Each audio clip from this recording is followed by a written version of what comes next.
You're listening to a 3CR podcast created in the studios of independent community radio station 3CR in Melbourne, Australia. For more information, go to allthews.3cr.org.au.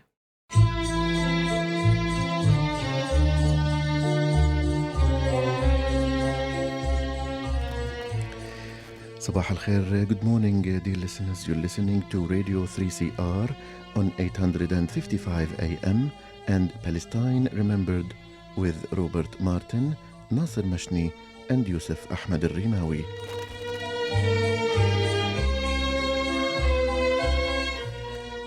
Palestine Remembered is Australia's only English-language radio program that is totally dedicated to Palestine. We'd like to welcome those listening on 855 and those that will join us on podcast at 3cr.org.au.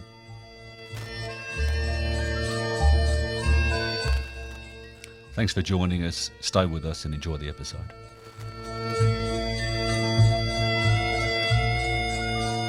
Good morning, listeners, and welcome to another episode of Palestine Remembered. We're back.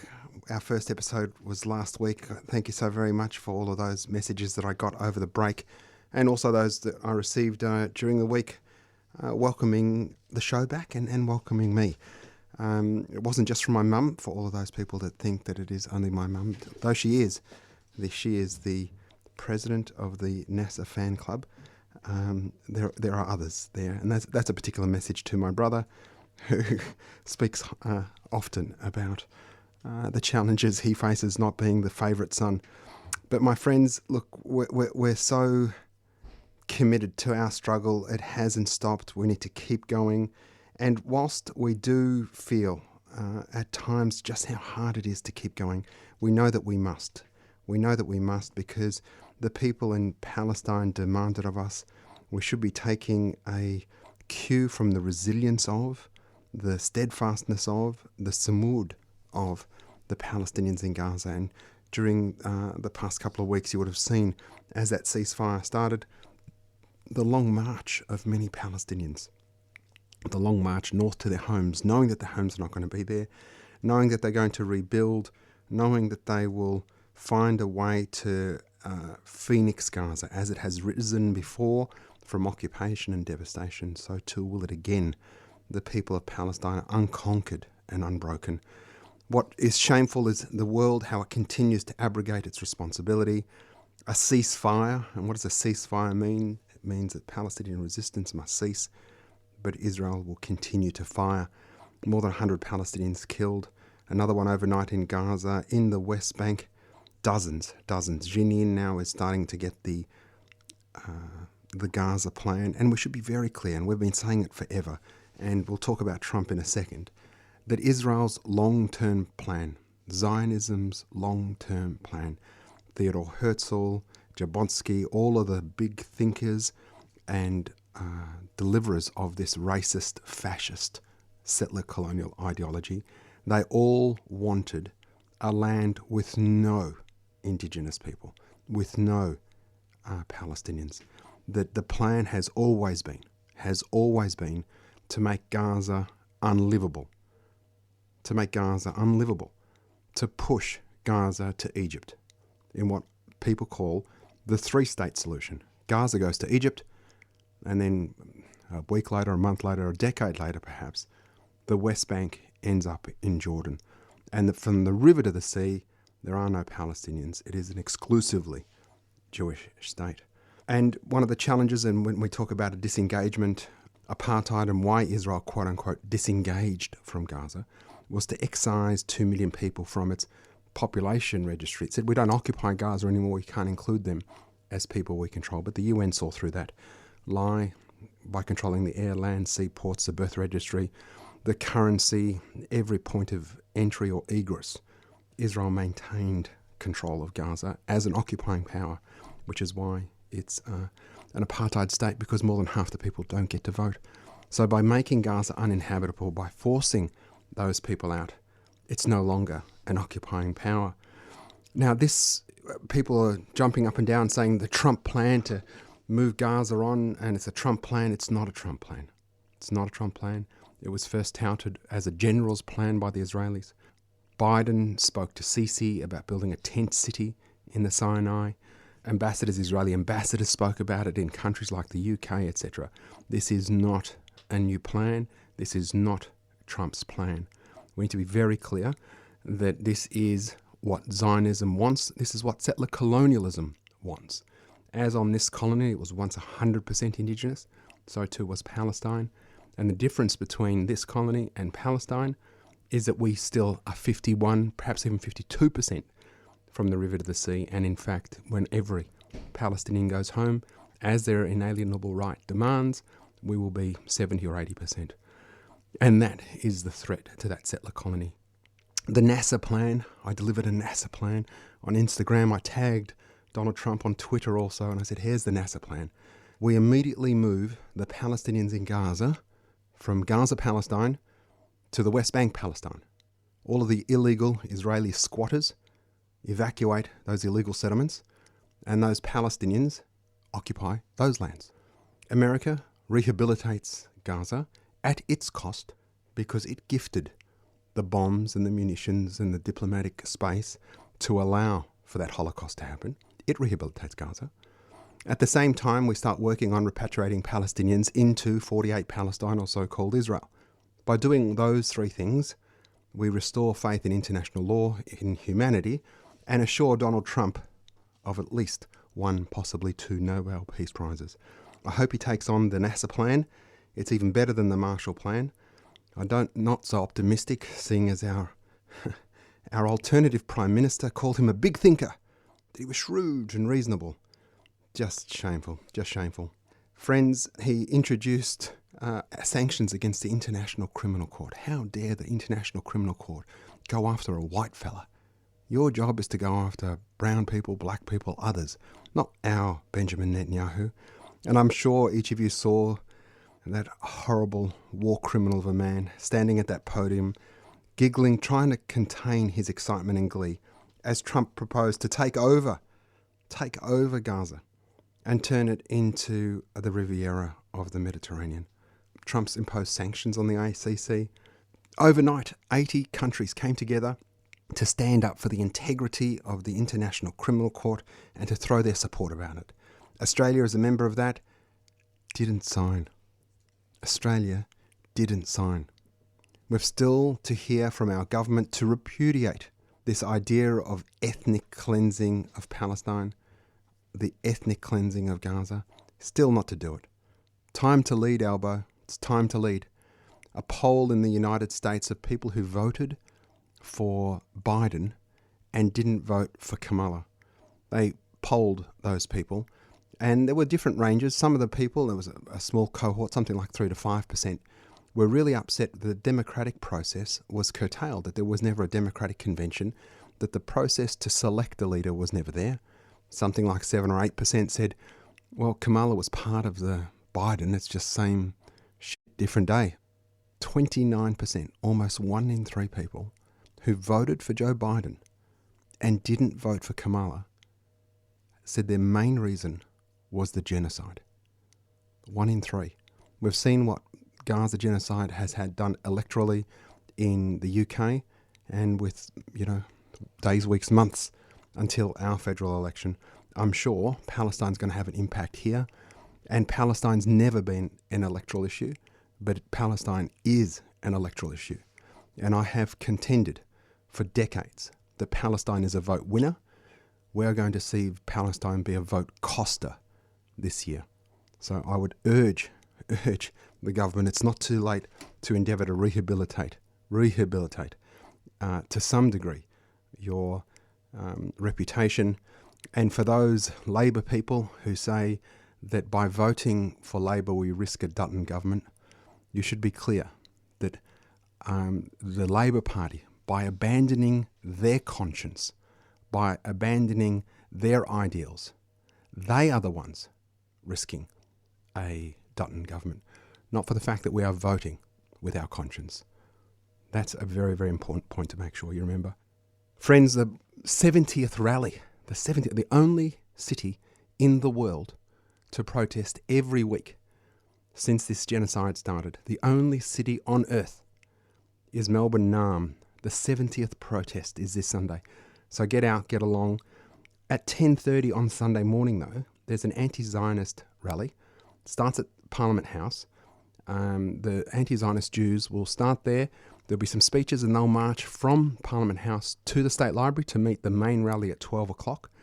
David Glanz, who's a spokesman, has said the Australian and state governments have seized on tragic but isolated acts of anti-Semitism to create a narrative that Jews in Melbourne are living in fear. They're trying to criminalise the weekly solidarity rallies for Palestine by falsely linking them with the firebombing of the synagogue. We are rallying to insist that the real crime is the Israeli genocide in Gaza, which has, on the most conservative reading, taken the lives of more than 60,000 Palestinians and wounded more than 100,000. Instead of slandering pro-Palestinian activists, the Australian government should be sanctioning Israel and joining South Africa in its case before the International Court of Justice. Anti-Semitism is real, but the politicians and media who put such emphasis on it have nothing to say about the rising tide of hatred faced by our Muslim brothers and sisters, and I would add, by a huge chunk of the community that is supporters of Palestine. We need to be framing discussions not as Islamophobia, but as anti-Palestinian racism. Anti-Palestinian racism. You don't have to be a Muslim to suffer anti-Palestinian racism. You can be a school teacher wearing a lanyard, going to school that says Free Palestine, and the principal come and say, if you wear that lanyard tomorrow, you're going to be suspended, etc. That person could be an Anglo-Celtic person, an Indigenous person, a Chinese background, whatever they might be, they are suffering anti-Palestinian racism. So that rally, organised by the anti-Zionist Jewish contingent, starts at 10:30 at State Parliament. So if you have some time and can get along to support them, 10:30 at the State Parliament on Sunday. They'll go through till I presume about 11:30. They'll march to the State Library Victoria and join the rally, the 70th rally in a row, the only city in the world to rally every week for 70 weeks. An extraordinary effort, and a big thank you to everyone that's come out. Stay locked to 3CR. Because the Palestinian fight isn't just the Palestinians' fight, it's all our fight, because it's a fight not just about land, it's about a fight for freedom. Everybody should be standing here today saying Free Palestine. Solidarity with our Palestinian brothers and sisters on behalf of the Gumbaynja Nation, my people who've never ceded their sovereignty. We should be recognising Palestine as a state and recognising the rights of Palestinians. 3CR, stay tuned, stay radical.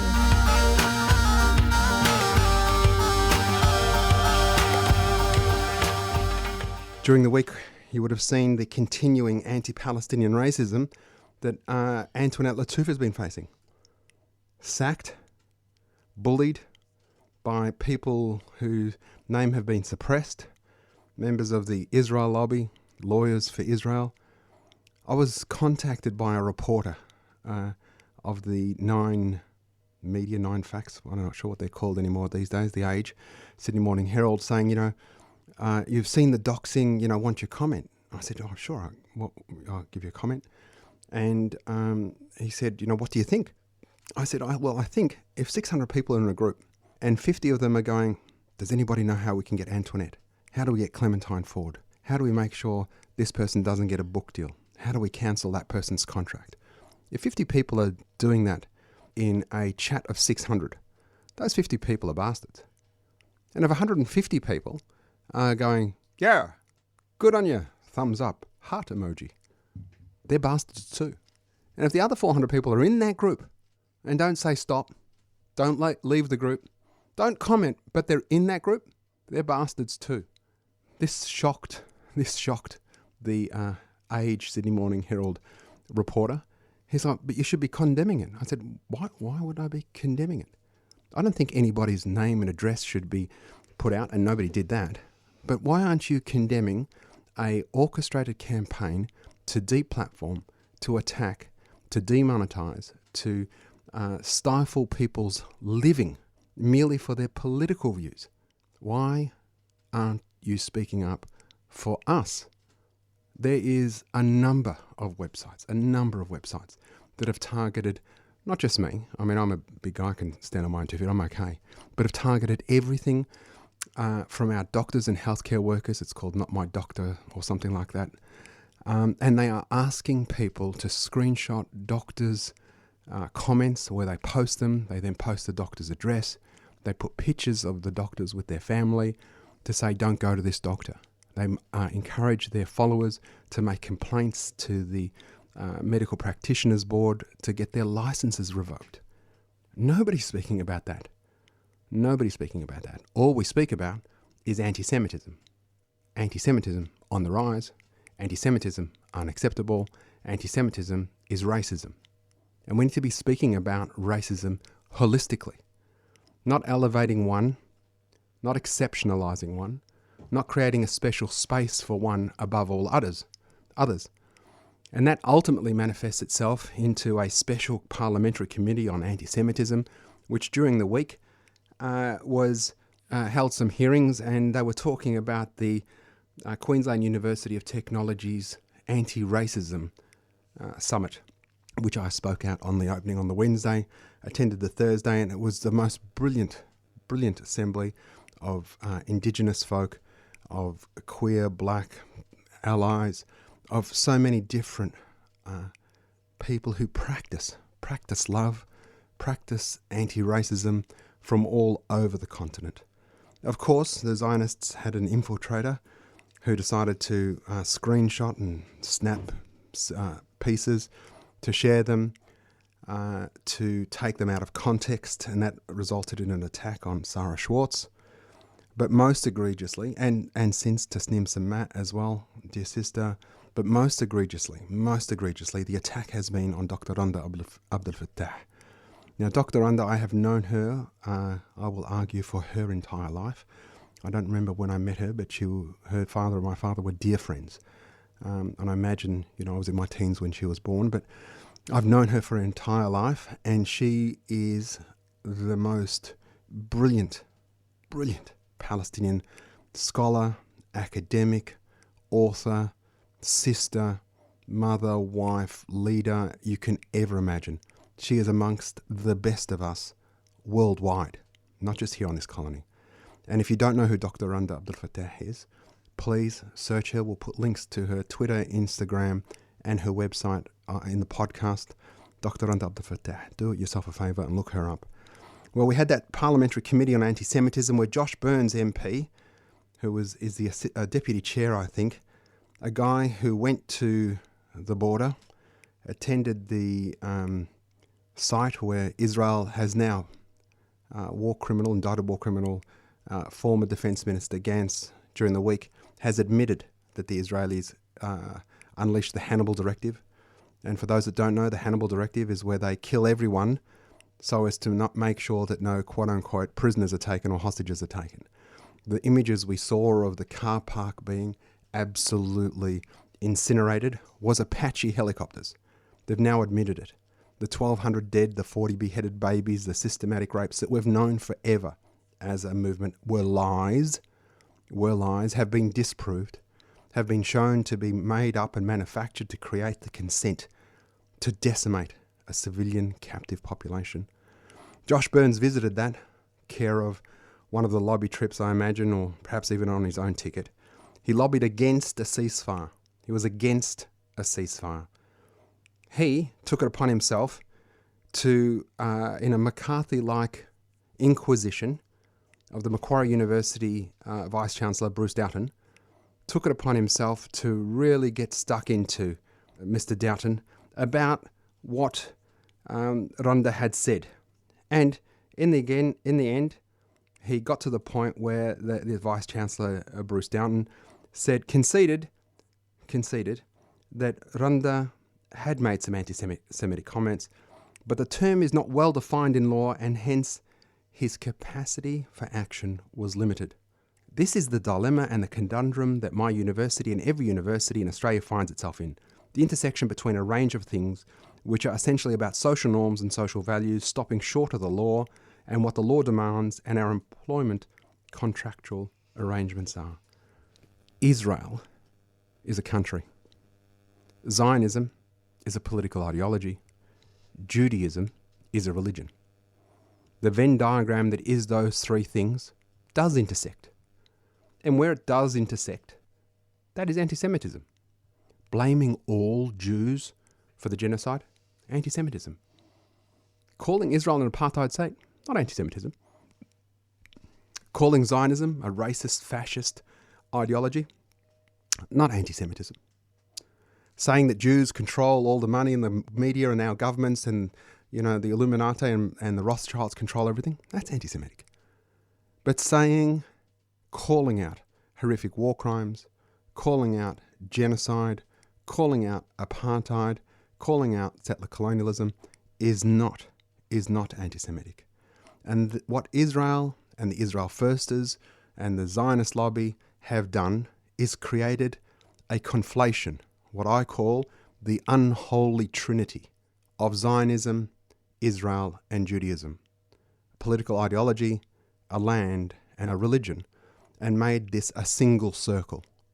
And what the move is now, is to create perhaps even a protection or maybe a race around Zionist, so that we, as a movement, can't criticize a political ideology that has its roots in white supremacy, has its roots in settler colonialism, has its roots in ethnic cleansing, apartheid and genocide. Our adversaries are endeavouring to create a space where criticism of Zionism is anti-Semitic. And it's shameful. And if they do that, they better build a whole lot of jails. Because anti-Zionism is not anti-Semitism. We need to be speaking about anti-Palestinian racism and its weaponization and what needs to be done. I won't tell you to look up that special committee, the Parliamentary Committee on Anti-Semitism, to see the Josh Burns MacArthurite inquisition of the Vice-Chancellor of Macquarie University. But it was so partisan, so pontificating and theatrical and pandering to the very worst of what a parliamentary committee should be about. And a man with a vested interest who lobbied against the ceasefire internally in the Labor Party should have checked himself, or better still, recused himself from that parliamentary committee. And I'm very, very disappointed in our democracy that it allowed for that space under the protection of Parliament, parliamentary protection, for a cohort of MPs and senators to be able to speak the way they did about a dear Palestinian sister academic leader, Dr. Randa Abdel-Fattah. There's a couple of petitions that we'd ask you to sign. We'll put a link for those in the podcast too, to support Randa Abdel-Fattah. You could reach out to Macquarie Uni and write to the Vice-Chancellor Bruce Doughton. And in particular, there's another one we need you to be writing to the Education Minister, Jason Clare. Jason Clare, who has referred Randa's situation to the Australian Research Centre, the ARC, that gave a grant to Randa Abdel-Fattah to have them investigate that grant and whether or not some monies could be taken back off her. This is a shameful silencing of academic freedom, of free speech. And when we have a situation where, as we had for so long, the coalition Nationals and the Liberals talking about, quote-unquote, the right to hate and wanting to repeal 18C and all the protections that were afforded minorities, etc., about hate speech, that now we've created this special class. We've elevated anti-Semitism and special committees and an envoy in a country that is guilty of 2 femicides per week. Over 100 women were murdered by their partners last year. No special envoy, no education programs being rolled out, no $60 million program put out. At the very best, some state-based initiatives. That on top of that, when we talk about injustices that are being meted out to Indigenous folk, the youth incarceration, the quote-unquote closing the gap, the failure of voice, the fact there is no treaty here. When you talk about all of the other injustices that are occurring, and if you pick up that newspaper, which I'm sure none of our listeners do, that I've renamed from the Australian to the Israelian, if you pick up the Israelian, you will find that somewhere between 20 and 50% of it is dedicated to eviscerating the Labor government for failing to act to stop anti-Semitism, the attacks on Randa, on Tasneem, on so many others. It's just beyond shameful that we're in a country that valued freedom of speech, that spoke about this sort of stuff, that is now attacking Randa. And it's attacking Randa not obviously because she's the best of us, and if they scalp her, what they think will happen if you take the head off the chief is all the Indians will follow. What they don't know is Israel, the settler colonies all over the world, they're never going to get to go back to October 6th. They're never going to go back to situation normal. There are other leaders at the parapet holding Randa up and ready to stand next to her and with her. As I said before, build a whole lot of jails. Build a ton of them. Solidarity to Randa, solidarity to Antoinette Lattouf, to Jason Gilsum, to the writers at the State Library, to staff that are struggling in their workplaces trying to speak about Palestine, to wear their lanyards, their kafirs, to Palestinian teachers, nurses, wherever you are. Solidarity to each of you. I know what you're going through. Know that you're on the right side of history, that we will win, that we will build a world that we all dream of, a world without hate, a world with where everybody's free and equal. And so I want you to keep fighting as I do. Join us on Sunday for the 70th rally, and we're going to finish up with a song. And before I do, remember there's never been a better time for a free Palestine, so share the podcast and tell your friends. We're going to finish up with a song from VickiAnn, Don't Say You Didn't Know. Thanks for listening, and make sure you tune in next week.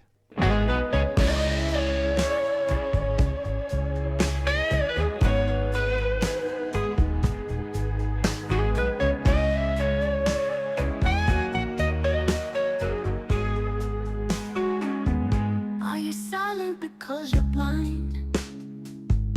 Or do they control your mind?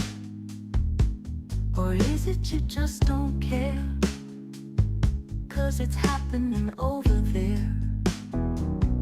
Do their cries for help disturb you? Do you doubt their pain is true? Sorry to burst your bubble. There's children still under the rubble. Don't say you didn't know. They've got no place to go. Don't say you didn't know. It's all been on show. How can you not see when there is so much proof? You didn't want to know. That's the real truth. Don't say you didn't know. No, don't say you didn't know.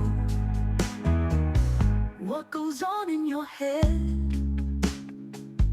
when so many are dead? Do you think any of this is bad? Or even feel a little sad? Does their pain touch your heart? Or you simply agreed at the start that they are not as good as you? Or are you simply a racist too? Don't say you didn't know. They've got no place to go. Don't say you didn't know. It's all been on show. How can you not see when there is so much proof? You didn't want to know. That's the real truth. Don't say you didn't know. No, don't say you didn't know.